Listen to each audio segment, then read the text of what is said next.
Hello, everybody. Welcome back to Paleo Springs State Park, or, well, more accurately, welcome back to our blueprint building park, and then we'll pop into Paleo Springs at the end of the episode so we can see this building here in action. So, what we are building here today is a Smilodon enclosure. Specifically, this is for the Smilodon populator, which is the subspecies that is found in South America. For just full disclosure, I normally when I build these, I have I think about two up on my Steam page right now that you can go and download, just some old stuff that I've built.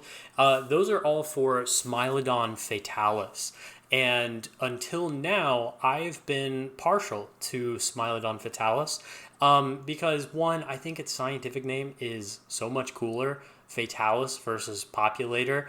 But I also like it because it is the sort of most famous one that you would think of from, say, the La Brea tar pits. Smilodon populator is from South America, so it never really interacted with the Smilodon species up in North America. They may have met in Central America. I don't know. I'm not a paleontologist and I don't pretend to be. But what you can see me building here, we'll jump in to talk about that, is a viewing gallery. So I'll try to remember to put in a picture here, right here. Editor John, please put it in.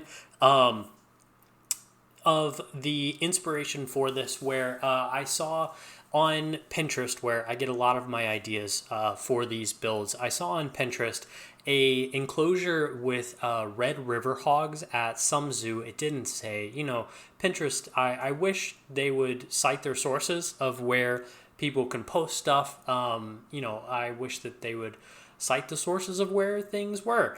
But anyway, this was a enclosure of a red river hog, and what I saw there was this sort of eye-level view. The viewing gallery was dropped down below the surface of the ground there.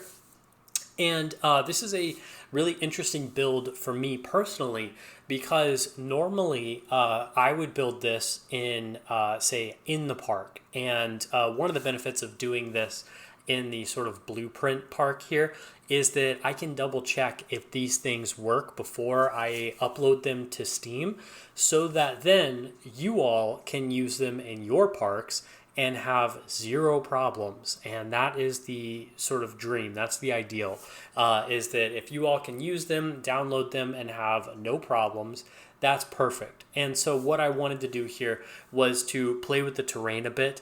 That's one of the things that you can't save with the blueprints. And the same goes for the Planet games too.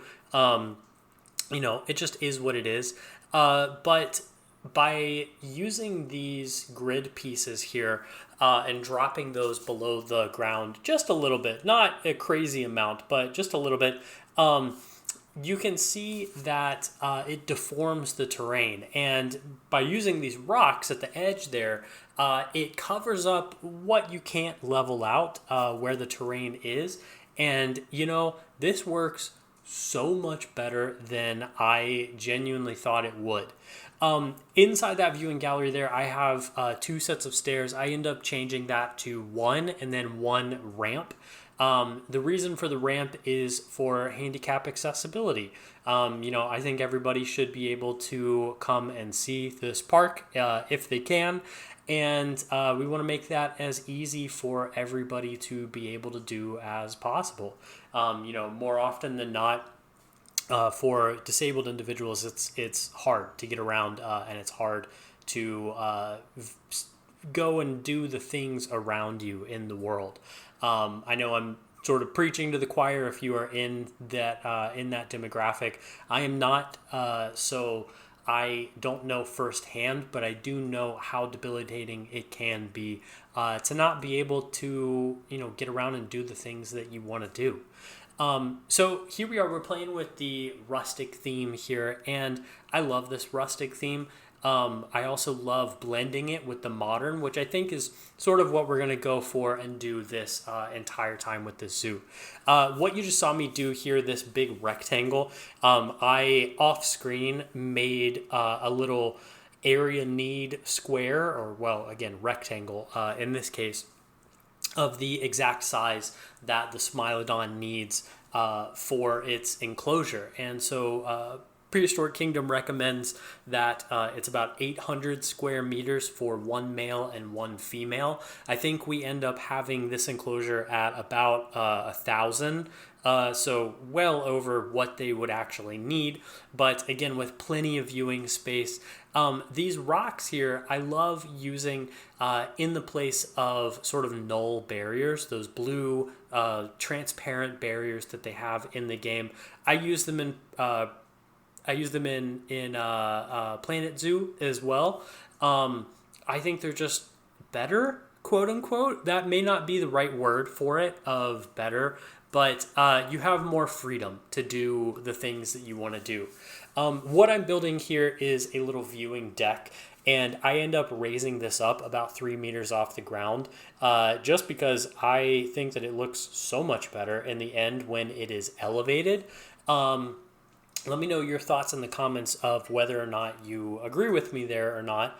What I'm doing here, again, though, is sort of cleaning things up where the plywood is there. Yeah, there we go. That's going to be a planting bed. So this will just sort of separate the guests from the Smilodons in the enclosure so that you are not walking up to that enclosure in any sort of close capacity.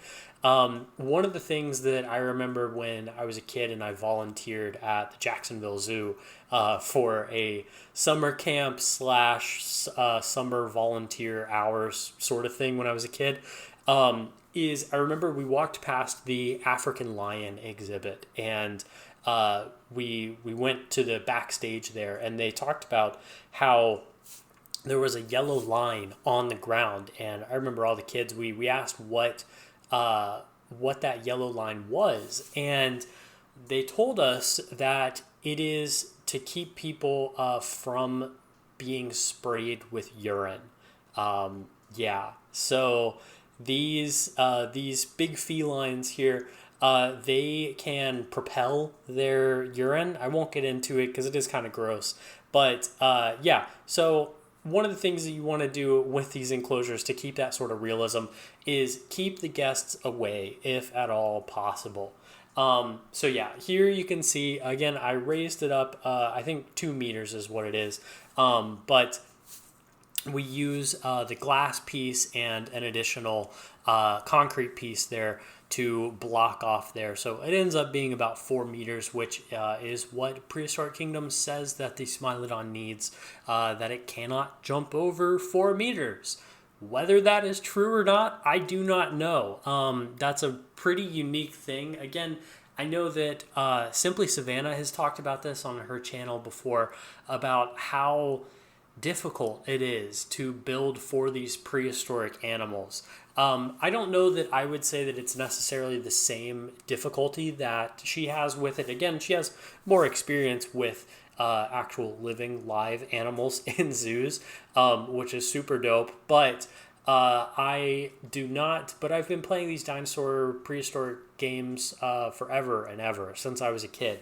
So it's not out of my wheelhouse completely, but it is definitely different, when you consider the habitat needs and the husbandry of these animals. Of if you were to bring back a Smilodon, what would it need? What would that sort of enclosure look like? Yes. So I said in the last episode that we would be doing challenge mode tips and tricks. So I have a tip for you all today, and it is a old Planet Zoo tip, an old Planet Zoo franchise mode tip. And that is, when you are starting out your zoo or your park, make your enclosures absolutely bare bones. Don't worry about making them look good or look nice or look pretty like I'm doing here. But what you want to do is like you saw in the last episode, if you watched that, I had the Panthera and the Smilodon in literally just a chain link fence cage, and it was super bare bones. There was a couple trees, a couple bushes, and then the food and water and a place for them to sleep. And that's it. And that's what I mean is set it up completely bare bones where you basically, I mean, you're so disappointed with it that it's so ugly. But you know, keep that as bare bones as possible so that you can make it better in the future and start to gain that revenue. Again, you don't want to spend all your money on making it nice, making it look pretty here like I'm doing right now. So this enclosure here, I am pretty happy with how it ends up turning out. But I do think, you know, looking back at it, I darken the concrete of the area around this to make it sort of a dark gray or kind of a slate gray. I still think that this building, this area is a little too white.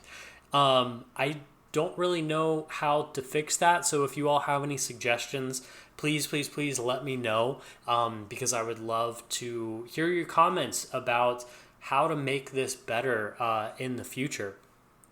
But yeah, so this is a little thing that I saw again on Pinterest.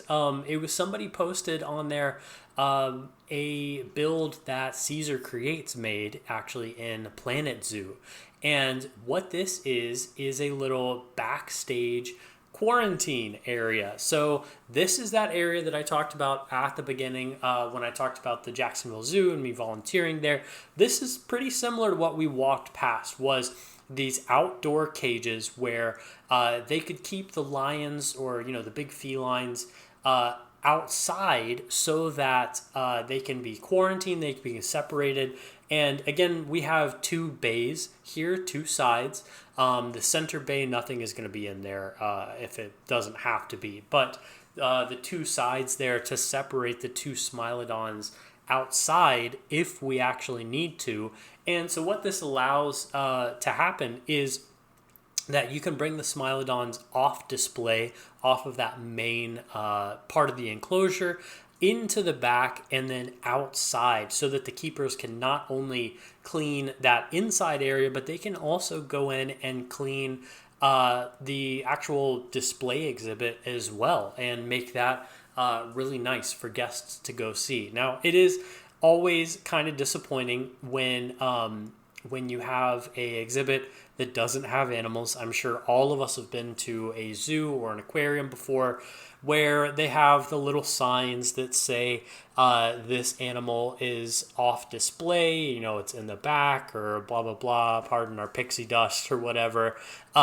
It's always disappointing, I will say. But it is a aspect of realism that needs to be considered here for, again, the safety of these animals, but not only that, but the safety of the keepers too. You don't want keepers going into a enclosure with a Smilodon in there.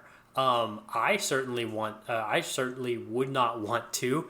If you watched my Planet Zoo video, you may have heard about my cassowary incident, which is basically a living dinosaur. If you haven't, encourage you to go back and watch that one. As I discuss, we thought we were cleaning the cassowary enclosure and we thought the cassowary was in the back, and he most certainly was not. But that is besides the point. Again, that's a story for another day, another time. Here we are here, just adding a lot of rocks to this area. In the end, I am happy with how these rocks end up, how they turn out. But I do think that it is too many rocks. You know, I want to emulate the natural environment that these animals would come from as close as possible. And I don't really know that they would come from a sort of rocky area like this. I know that they would most likely be living in an area that's sort of a savanna area, or a savanna plains, maybe scrubland area. But yeah, I mean, the rocks are fine. The rocks add to the texture of the build. They make it so that they hide the backstage just a little bit. We end up adding even more rocks to hide this backstage area. Definitely let me know, though, in the comments what you think about all of these rocks and how they end up turning out. You saw me back there create a little area off to the side of this backstage area where they can have sort of a frozen section, if you will, from a grocery store, where they can kind of keep their frozen items, the meats and things like that. We do end up adding a meat dispensary. I don't know if that's the word for it. Meat farm, meat thing, meat something. Let me know in the comments again. Let me know. We end up adding the place that gives the animals the meat. And so in this game, the logistics, again, in the challenge mode, the keepers can't go in and pick up the dung without having a area to put the dung.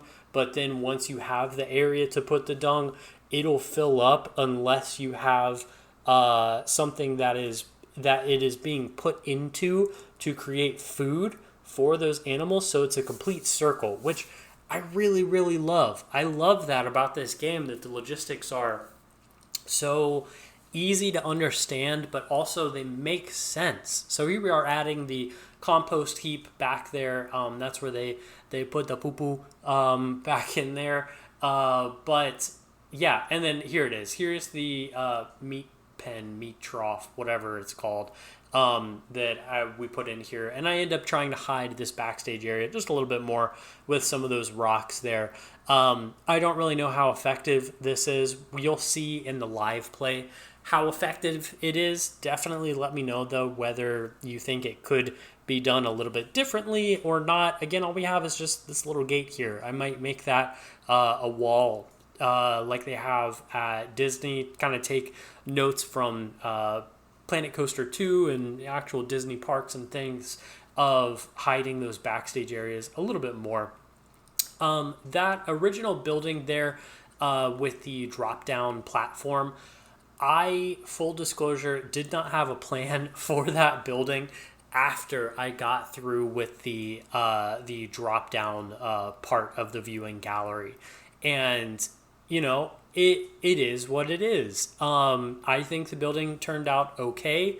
Some of you may not like it. I know that modern theming is not everybody's cup of tea, but I like it. I think it's nice. It's not the rustic, but it uses some of the rustic theme in there. Let me know. Yeah. Adding in the HVAC here inside this building, always needed inside where you're going to be having these animals, especially because they are prehistoric animals and they do not exist in the context of our environment today. So I always like to put those HVAC aircon units inside those buildings there to sort of pretend that these animals are actually being kept at a climatized environment. So the Smilodon here could go out on display in that sort of grassy area there outside where the guests can see. And it's pretty close to the environment maybe that they would have been living in.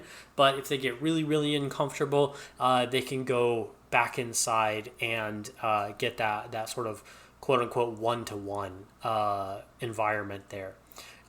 Just to spice things up, I made that middle panel here a different wood texture. I really, really like how that turned out because I think that this building just needed a little bit more variation. Again, I'm not too happy with the roof here. Let me know if you have any ideas to change that. But yeah, here I am making this concrete just a darker gray, and I am going to leave it off here for just the few remaining seconds, and then we're going to jump into the live play and see what is happening there.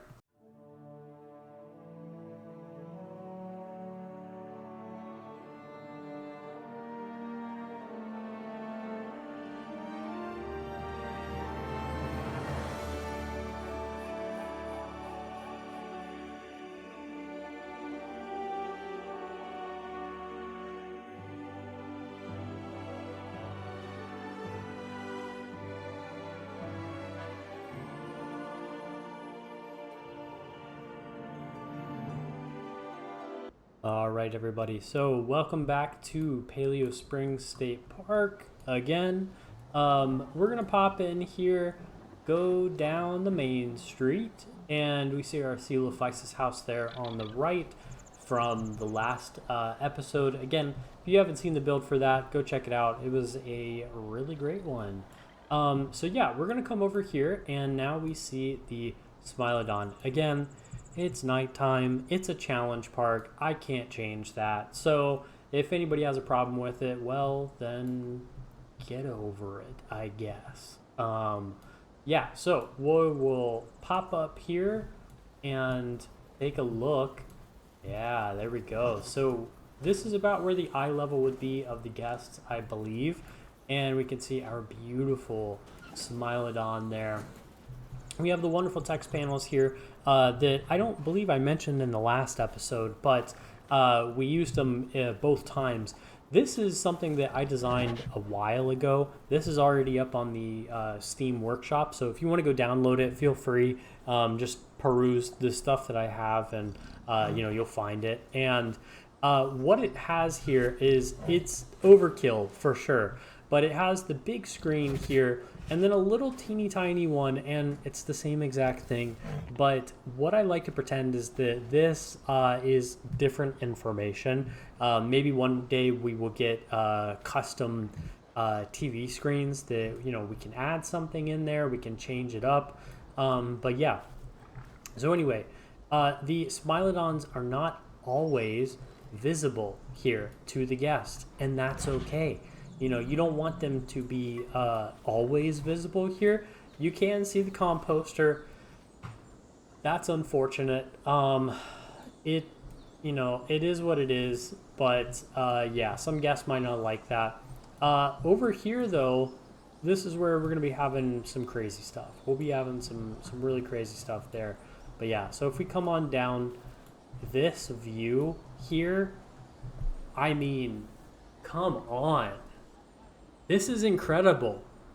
This is unbelievable. I may come in here and make this concrete pillar black. I may put one of these little art pieces over it to make the top black or the bottom black. I don't know. Let me know your thoughts in the comments of what you would prefer. But my God, I mean, this is like pro level stuff. This is crazy. Yeah, this is really nice. So again, we have the ramp here for accessibility. We have the stairs here for the people that can walk. Yeah, and then we come out here, and yeah, you can see the gate here.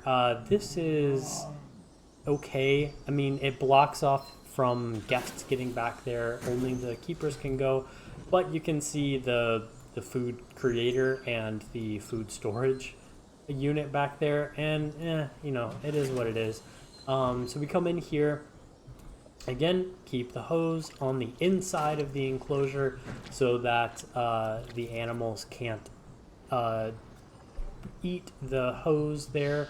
I know my cats would absolutely love to eat a hose if I had one inside.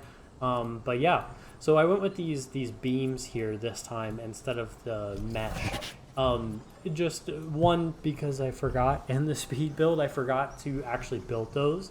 But two, I think it actually works out better because I believe this is more realistic than having a mesh there where, say, these gigantic big cats, which technically I know they're not big cats, they're macarodonts, but it's neither here or there.